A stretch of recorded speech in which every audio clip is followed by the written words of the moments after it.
So this is the last of the big racks that are different. Well, we've already done that rack's twin. That was the first one we did, and that was a very nice load of boards there. But now we're talking about this rack here. And you know, this is, so by the way, that's the board. That's the board that I showed in the teaser short. So this is the rack that was reading the magnetic tapes. We've all seen those in the movies, tapes spinning round and round and stuff. So let's go ahead and dive in and see what we're going to get out of this. All of the goodness in this one is in this compartment that opens up, but it doesn't open all the way out. So we're going to have to take things off piece by piece and work our way around it. So here we have another really nice board here.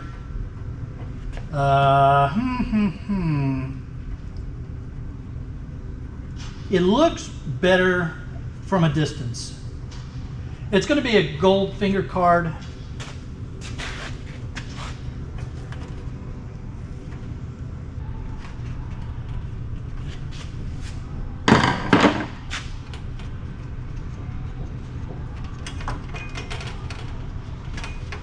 So, little low-grade connector board there. But here you can see we've got nothing on the back. We've got nice gold fingers. They're very thick. You can feel the ridging on them as you run your finger over them. But when you look carefully at this board, you see that the ICs have a lot of stuff in the way. Resistors, tantalum capacitors. Now those are nice tantalum capacitors, nice epoxy dip tantalum capacitors, but you've got a bunch of other less valuable components intermixed with all the valuable components. Gold connectors, here's an oscillator with a very interesting little heatsink right there. So it'll be interesting to talk to Chris and find out the best way to sell this board. I know that Chris is going to be watching these, and he always comments on the, you know, with great feedback. So we'll see the best way to sell this board. Now we have a connector here with some real nice gold plating on it. So this is a just a connector board, but look at that gold plating. Wow, very nice. And we have another one, same thing.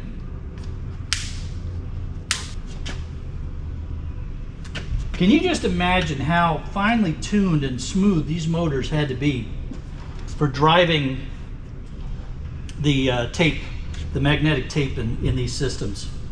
That must have just been such an effort to get those motors just right. Talk about another effort is figuring out how to get this thing taken apart.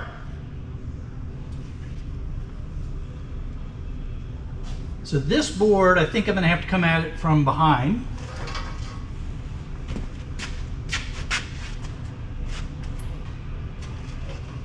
All right. So, let's see. Got nice gold fingers on this board again. It's just a jumper card, an extension card. But this board here, this caught my eye when I went to pick it up. Excuse me, and got me very excited about this pickup because this is such a nicely, densely populated board here. Obviously telecom high, just ICs one after another. Some of them are socket mounted. So, and then there's some daughter cards on here, but just a beautiful board. And what are you? You're not a battery. That's the only thing I was worried about, is if that was a battery.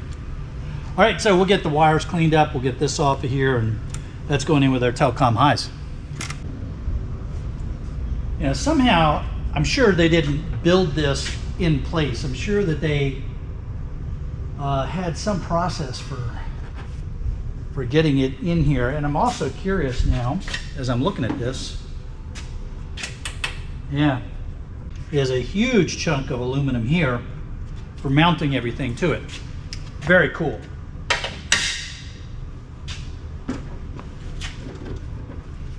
Let's see if we open this up, if that's going to give us some access to things. Well, there's a bunch of screws there. I don't know what that's going to do for us.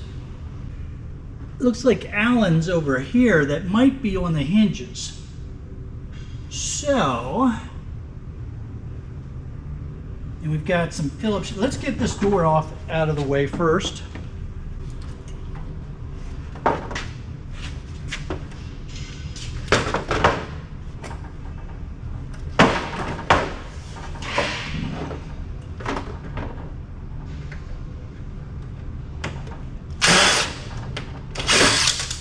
Always good to get things out of the way.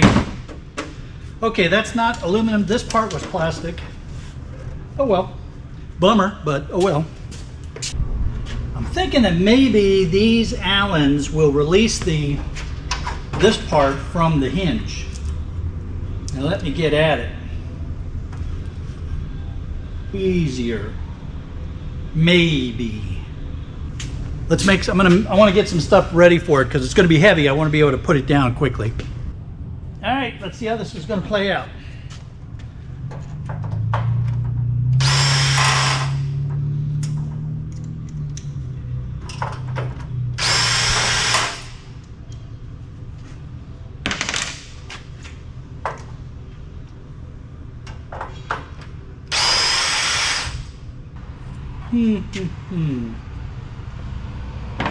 Got a bad feeling I'm messing this up.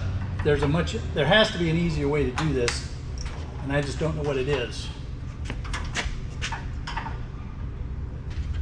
Okay, well, this is unfortunately plastic as well. Darn it! Doggone it! Ugh. Maybe that's what I had to do in order to get to the rest of that hinge. Let's see. I'm wondering if I should try to get some of this stuff off of here before I...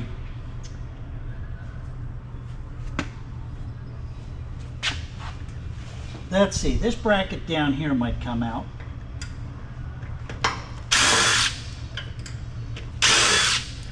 What I'm thinking about here is, can I get some of the weight off of this?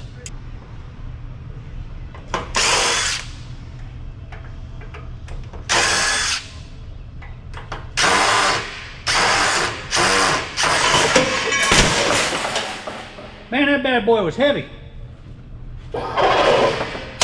Yeah. I told you it was heavy. Oh man, well, that's one way to do it. Wasn't exactly what I had in mind, but oh boy.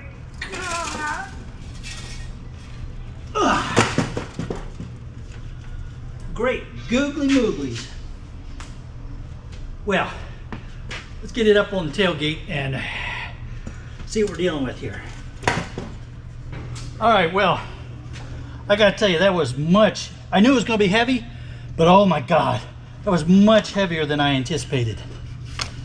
Whew. All right, now we can start getting some stuff taken off of you. Man, I don't know how they got that thing on there, unless they had a forklift lifted in place before they screwed it in.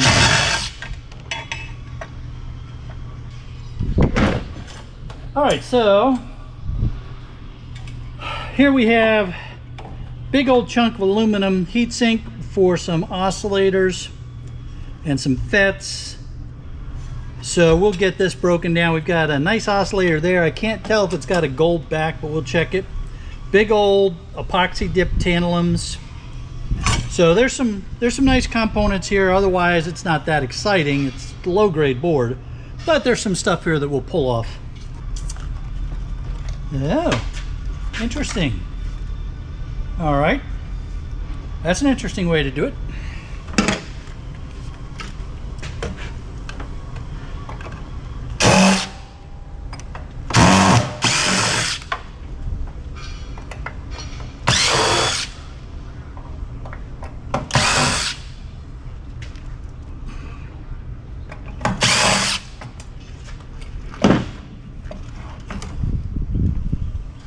Now this is nice, and this is big and heavy because this big old transformer here. I'm gonna go ahead and get some wires cut.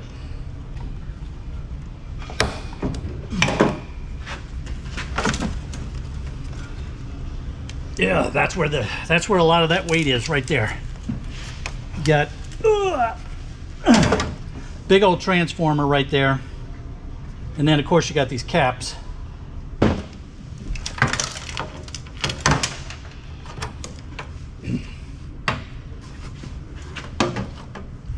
So this is an interesting board. We've got all kinds of tuners here, fixed arm position, fixed gain, file gain, so all kinds of adjustments here.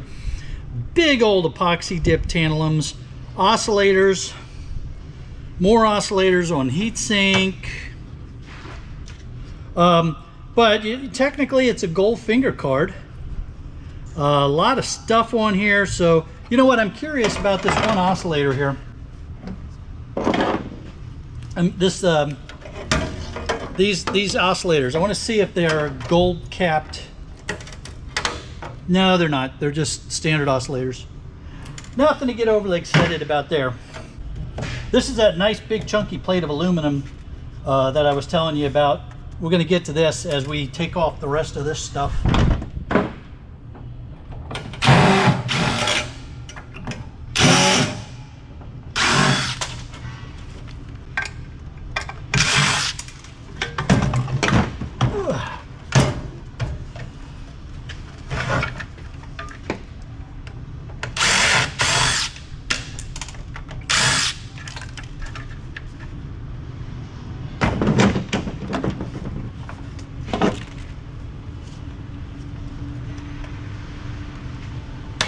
Now, normally, I don't scrap power supplies,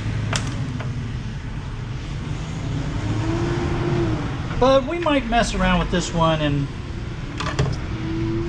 just take a look inside out of curiosity. I don't know, we'll see. All right, so in order to get the rest of the motors out, it looks like I have to get at these Allen screws on this side. So let's see. Let's take a gander at that.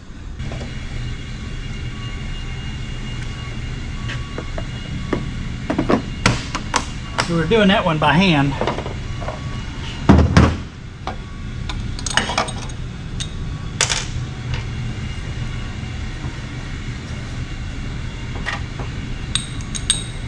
Aluminum.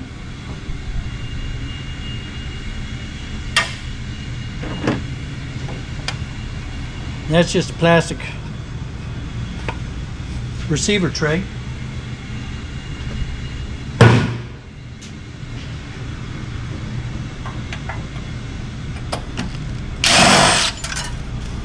Now,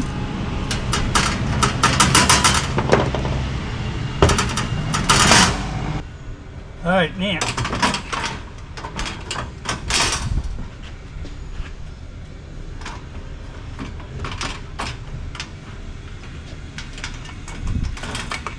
Goes there, and we got to get you guys to that hole pattern.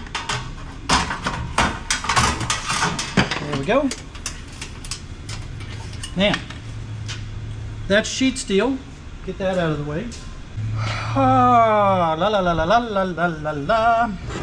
We've got all kinds of torsion spring things here for taking up the keeping tension on the springs. This is probably aluminum.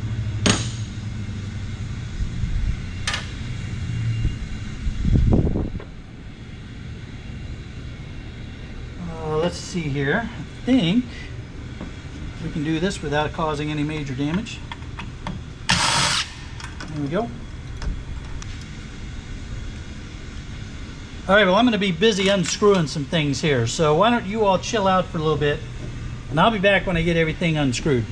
Well, I got to tell you, that was quite a bit more fiddly than I wanted it to be. I still have to get the transformers and caps off of there, but I did get the aluminum tray clean. So that big aluminum tray is all cleaned up, and there was a whole bunch of other little aluminum pieces and parts. We'll get that weighed up. We also got quite a few motors out of that. I kept 2 of the motors complete with their wiring. Now, I don't know if there's going to be any resale value to these motors, but I figured, you know, let's just go ahead and keep them good. And if I can't find anything on Marketplace or eBay, you know, for what their value might be, or get them sold, they can always go with motors at some point. There's not much left to this cabinet now. We'll get the power box off of the bottom. We know what those look like. And then we'll set this frame aside. Now I was curious what the frames weigh. This frame weighs 139 pounds, but this frame has 34 pounds of extra weight because this bar is 17 pounds, and that was a stabilizing bar that was on this frame because this was the frame that had the tape drive. So that stabilizing bar, I think, was important for the stability for that unit. The other frames do not have that bar. So with the bar, 139, take away 34, so 105 pounds for each one of the frames. Man, I'm really glad I got that Penske with the power gate. And then we have these 2 smaller frames or racks here. I have absolutely no idea what they look like inside because I haven't been inside of them yet. So that'll be coming up next. Don't forget, I am putting all of these multi-rack traffic control system videos into a separate playlist, so that if you ever come across a similar kind of system, you'll have some idea of what to expect, if you should bid on it, how to approach it when you get it back to your shop. The link that's going to come up at the end of this video, one of the links is going to take you to the playlist so that you can go back and look at how this all got started, the other racks, and the ancillary equipment. There's also going to be a little round icon in the middle so that you can subscribe to the channel. That way you won't miss any of the great stuff that we're doing here on the Shark Scrapper channel. All right, everybody, I'll see you on the next one.